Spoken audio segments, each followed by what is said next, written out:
Bonjour, aujourd'hui je vais vous présenter la capsule pédagogique 10.2. Nous allons voir les propriétés des cordes.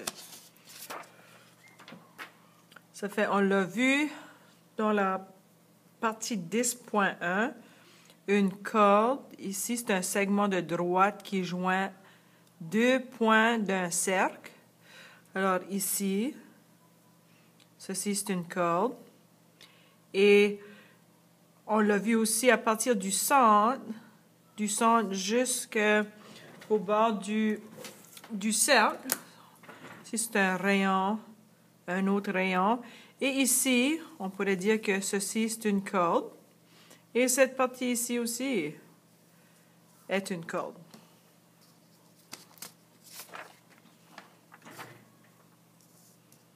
Bon, on va diviser une corde en deux parties congruentes avec un rayon. Alors, je vais lire la question.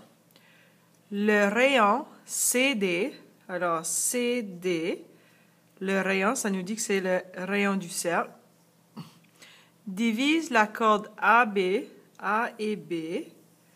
Alors, ça divise la corde A et B en deux parties congruentes. Ce que ça me dit, et je le vois ici dans le dessin, cette ligne ici et cette ligne ici m'indiquent que à partir de EB est la même longueur que EA.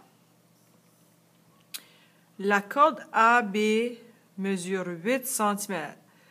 Alors, si je sais que AB est égal à 8 cm, je vais commencer à écrire de l'information tout de suite. Ça fait que si A et B sont 8 cm et sont divisés en deux, ce que ça veut dire, c'est que... Oh, je vais écrire avec quelque chose, un stylo, parce qu'on ne peut pas voir ce que j'écris. De nouveau. Oui, c'est ceci. Alors ici, j'ai 4 cm. 4 cm. Alors, A, E, B sont chacun 4 cm. Le rayon du cercle est égal à 5 cm. Ils nous ont dit que CD était le rayon. Alors, CD est égal à 5 cm. Quelle est la longueur du segment CE? Alors, c'est ce qu'on cherche ici. CE. Bon. Parce que la ligne coupe la corde ici en deux parties égales, ceci c'est un angle de 90 degrés. Pour trouver CE, je pourrais peut-être trouver le théorème de Pythagore ou utiliser le théorème de Pythagore. J'ai une autre donnée ici qui n'est pas mentionnée à l'intérieur de ce qu'ils nous ont donné comme information, mais je peux quand même, si CD sont le rayon, ça veut dire que CA est aussi un rayon. Alors, si CD est égal à 5, CA est égal à 5 aussi. Alors, ici, je vais utiliser le théorème de Pythagore pour trouver mon CE. Mon angle de 90 degrés est ici, alors l'hypoténuse est 5 cm. Alors, A au carré plus B au carré est égal à C au carré. L'hypoténuse, c'est 5, alors je sais que ça va être 5 au carré. J'ai une donnée qui est 4 cm au carré. Et disons que je ne connais pas A. Alors, A au carré plus 16 est égal à 25. Ce que je fais, je veux isoler A au carré, alors je vais faire moins 16, 25 moins 16. Alors, il me reste A au carré est égal à 25 moins 16. 16 plus 9, ça fait... Alors, c'est 9. Pour savoir c'est quoi A, je dois faire la racine carrée. La racine carrée de A au carré est égale à A. La racine carrée de 9 est égale à 3. Alors, on veut savoir quelle est la longueur du segment de droite CE. CE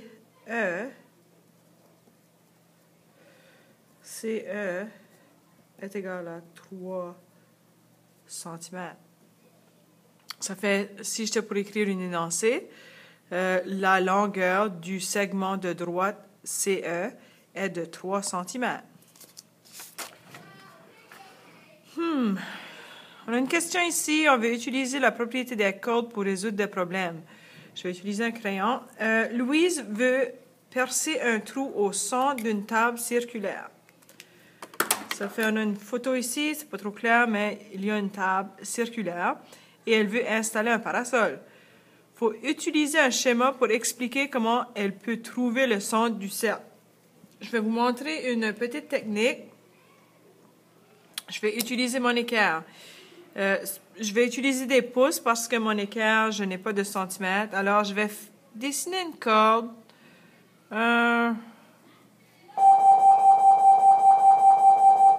De 2 pouces de long. Et le centre de ma corde est ici à 1. Je vais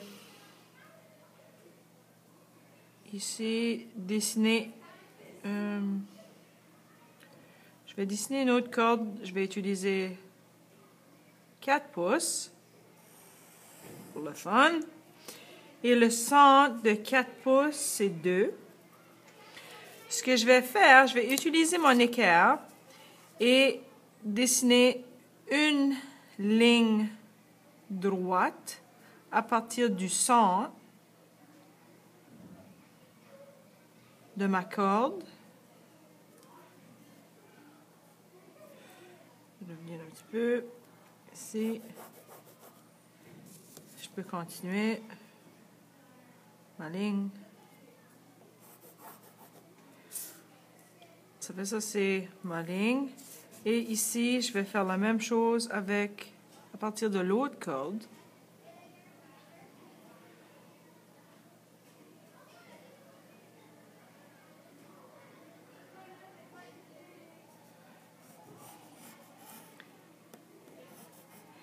Et la partie où est-ce que les deux lignes que je viens de tracer à partir du centre des cordes, où est-ce qu'ils vont se croiser, ceci, ça devrait être le centre. Je vais vérifier. Ça fait, ceci c'est environ 2 pouces. Si je fais un rayon ici, je vais voir, est-ce que si je fais un autre rayon, est-ce que ça va être environ 2 pouces, ici aussi, à peu près 2 pouces. Alors, je viens de vous montrer une technique qu'on peut utiliser pour trouver le centre d'un cercle. Ça fait, vous avez tout ce que vous avez besoin pour pratiquer, travailler le 10.2.